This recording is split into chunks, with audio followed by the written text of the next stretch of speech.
243 സീറ്റുകളിൽ 205 സീറ്റുകളിലാണ് JDU BJP LJP സഖ്യം lead ചെയ്യുന്നത്. അതായത് 4-3 ഭൂരിപക്ഷവും കടന്ന് തൂത്തുവാരിയിരിക്കുന്നു NDA സഖ്യം എന്നുള്ളതാണ്.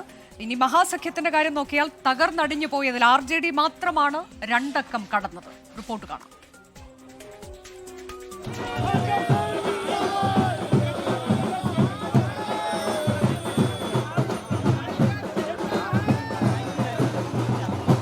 ബീഹാറിൽ Modi Nitish magic.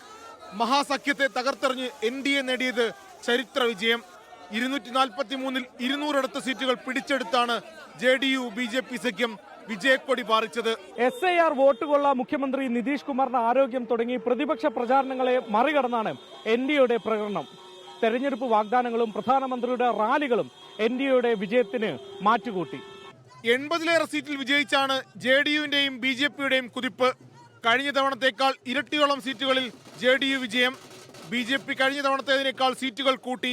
Chirag പാസ്വാന്റെ LJP NDA വിജയത്തിന്റെ തിളക്കം കൂട്ടി. കഴിഞ്ഞ തവണ ഒറ്റ സീറ്റിലൊതുങ്ങിയ LJPക്ക് 20-ലേറെ സീറ്റിൽ ജയം.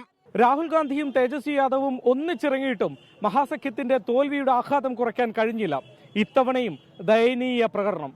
രാഹുൽ ഗാന്ധിയും തേജസ്വി യാദവും കൈകോർത്ത് നടത്തിയ വോട്ടധികാർ യാത്ര തെരഞ്ഞെടുപ്പിൽ അനുകൂലമാകുമെന്ന മഹാസഖ്യത്തിന്റെ സ്വപ്നം തകർന്നടിഞ്ഞു. NDAക്ക് ഇരട്ടിയിലേറെ സീറ്റുകൾ കുറഞ്ഞു. 60 സീറ്റിൽ മത്സരിച്ചെങ്കിലും 2 അക്കം പോലും കടക്കാനാകാതെയാണ് കോൺഗ്രസിന്റെ പതനം. കഴിഞ്ഞ തവണ 5 സീറ്റ് നേടിയ അസദുദ്ദീൻ ഒവൈസിയുടെ AIMIMനും തെരഞ്ഞെടുപ്പ് തന്ത്രജ്ഞൻ പ്രശാന്ത് കിഷോറിന്റെ ജൻ സുരാജ് പാർട്ടിക്കും അത്ഭുതങ്ങൾ സൃഷ്ടിക്കാനായില്ല. ബീഹാറിൽ നിതീഷ് കുമാർ യുഗം തുടരും. സമീപകാലത്ത് ഏറ്റവും മികച്ച പ്രകടനം നടത്തിയാണ് നിതീഷ് കുമാർ സംസ്ഥാനത്ത് അധികാരം നിലനിർത്തുന്നത്.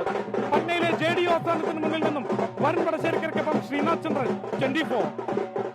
ലോകത്തെവിടെയായാലും ഏത് സമയത്തും 24 വാർത്തകളും ഓഗ്മെന്റഡ് റിയാലിറ്റി പാക്കേജുകളും എക്സ്പ്ലെയിനറുകളും വിശദമായി കാണാൻ ഞങ്ങളുടെ YouTube ചാനൽ നിങ്ങൾക്ക് സബ്സ്ക്രൈബ് ചെയ്യാം.